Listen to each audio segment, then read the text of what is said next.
ప్రపంచం మరో యుద్ధానికి సిద్ధమవుతోందా? ఈ ప్రశ్న ఎందుకు అడుగుతున్నానంటే ఆకాశంలో మేఘాల కంటే బాంబు నీడలే ఎక్కువగా కమ్ముకుంటున్నాయి. ఇజ్రాయెల్ ప్రధాని బెంజమిన్ నెతన్యాహు మాటలు విన్నా కూడా ఈ విషయం మీకు క్లియర్ కట్గా అర్థమవుతుంది. ఇజ్రాయెల్ విమానాశ్రయాలపై పడిన క్షిపణులు, వాయుమార్గంపైకి ఎగసిన పొగ చూసిన నెతన్యాహు అంతకంతకు రగిలిపోతున్నారు. తమ దేశంపై దాడికి దిగిన హౌతీల భరతం పడతానంటున్నారు. గతంలో హమాస్ మిలిటెంట్లు ఇజ్రాయెల్పై దాడి చేసిన సమయంలో నెతన్యాహు ఎలా రియాక్ట్ అయ్యారో ఈసారి కూడా అదే రేంజ్లో ఫైర్ అయ్యారు. అందుకే ఈసారి భారీ ఫైరింగ్ తప్పకపోవచ్చు. ఇంతకీ హౌతీలు ఎవరు? ఎక్కడి నుంచొచ్చారు? ఇజ్రాయెల్పై ఎందుకు దాడులు చేశారు? వారి లక్ష్యమేంటి? ఇరాన్తో వారికున్న లింక్ ఏంటి? ఇటు హౌతీలు ఎవరనే ప్రశ్నకు సమాధానం కావాలి అంటే వందల ఏళ్ల చరిత్రను తిరిగేయాల్సిందే. హౌతీలు అంటే కేవలం బాంబులు, క్షిపణులు పేల్చే మిలిటెంట్ గ్రూప్ అనుకోవద్దు. వాళ్లకు ఓ మతపరమైన మూలం ఉంది, ఓ రాజకీయ భావజాలం ఉంది. హౌతీ అనే పదానికి అర్థం అల్లా యోధులు. వీరి జన్మస్థలం యమన్. హౌతీ ఉద్యమం 1990లో మొదలైంది.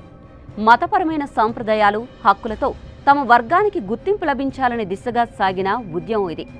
వీరంతా షియా వర్గానికి చెందిన ముస్లింలు.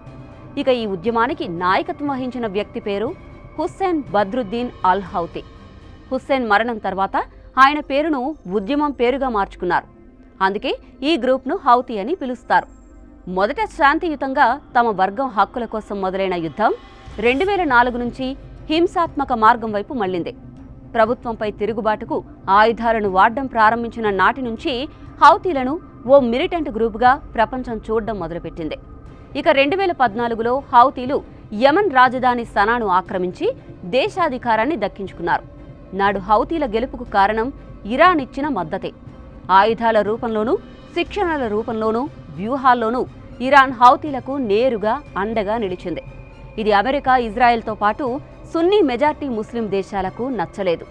అటు మత రాజకీయాలతో పాటు గల్ఫ్ దేశాల ప్రభుత్వ నిర్ణయాల్లో కూడా హౌతీలు ఒక పెద్ద ఫ్యాక్టర్గా మారిపోయారు. వీరి శక్తి స్థాయి ఏ స్థాయిలో ఉందంటే ఎర్ర సముద్రం మీదుగా ప్రయాణించే అంతర్జాతీయ షిప్పింగ్ లైన్లను టార్గెట్ చేయగలరు హౌతీలు. యుద్ధ క్షేత్రాన్ని అటు యమన్ నుంచి ఇటు ఇజ్రాయెల్ వరకు ఇప్పటికే విస్తరించారు. కొన్ని రోజులుగా హౌతీ బలగాలు డైరెక్ట్గా ఇజ్రాయెల్ వైపు క్షిపణులను ప్రయోగించడాన్ని చూస్తుంటే వారి పరిధి ఎంత దూరం విస్తరించిందో మీరే అర్థం చేసుకోవచ్చు. ఈ విధంగా చూస్తే ఓ మతపరమైన శక్తి, రాజకీయ ప్రతిపత్తి, ప్రాంతీయ ఆధిపత్య పోరాటం లాంటి అంశాలు హౌతీలను ఒక భయంకర మిలిటెంట్ శక్తిగా తీర్చిదిద్దాయని చెప్పవచ్చు. ఇప్పుడు అదే శక్తి ఆకాశంలో పొగలు కక్కుతూ ఇజ్రాయెల్ గడ్డపైకి అడుగుపెట్టింది. అయితే ఇజ్రాయెల్పై హౌతీలకు ఎందుకు ద్వేషమనే డౌట్ వచ్చిందా? దీనికి సమాధానం ఒక్కటే. పాలస్తీనాకు సంపూర్ణ మద్దతు ప్రకటించే గ్రూపు హౌతీ సేనలది. అక్టోబర్ 7, 2023 తర్వాత పాలస్తీనా గడ్డపై ఇజ్రాయెల్ దళాలు మారణ హోమానికి పాల్పడ్డారు. ఇప్పటికీ బాంబులు ప్రయోగిస్తూనే ఉన్నారు. 50,000 మందికి పైగా అమాయక సామాన్యులను బలిగొన్నారు. అందుకే ఇజ్రాయెల్పై హౌతీలు రగిలిపోయున్నారు. ఈ క్రమంలోనే ఇజ్రాయెల్ వైపు హైపర్సోనిక్ క్షిపణిని ప్రయోగించారు హౌతీలు.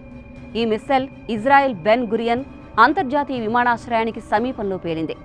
ప్రయాణికులు భయంతో పరుగులు తీశారు. కొంతమంది గాయపడ్డారు. పొగ మేఘాలు ఆకాశాన్ని కమ్ముకున్నాయి. అంతర్జాతీయ విమానాలు ఒక్కసారిగా దారిమల్లాయి. ప్రపంచం ఒక్కసారిగా టెన్షన్లోకి జారుకుంది. దీంతో నెతన్యాహు రంగంలోకి దిగారు. ప్రతీకారం తప్పదంటూ గర్జించారు. ఇది కేవలం హౌతీలకు మాత్రమే చేసిన హెచ్చరిక కాదు. వారిని వెనక నుంచి నడిపిస్తున్న ఇరాన్కి కూడా ఇది గట్టి వార్నింగ్గా మారింది. ఈ ఘటన తర్వాత ఇజ్రాయెల్ కేబినెట్ అత్యవసరంగా సమావేశమైంది. గాజాపై దాడులను విస్తరించడమే కాకుండా హౌతీలపై నేరుగా ప్రతీకార చర్యలకు పచ్చజెండా ఊపింది. అంటే పాలస్తీనా గడ్డపై ఇజ్రాయెల్ ఏ విధంగా నరమేధానికి దిగిందో ఇప్పుడు యమన్ నేలపైన రక్తపాతం సృష్టించే అవకాశాలున్నట్టే లెక్క.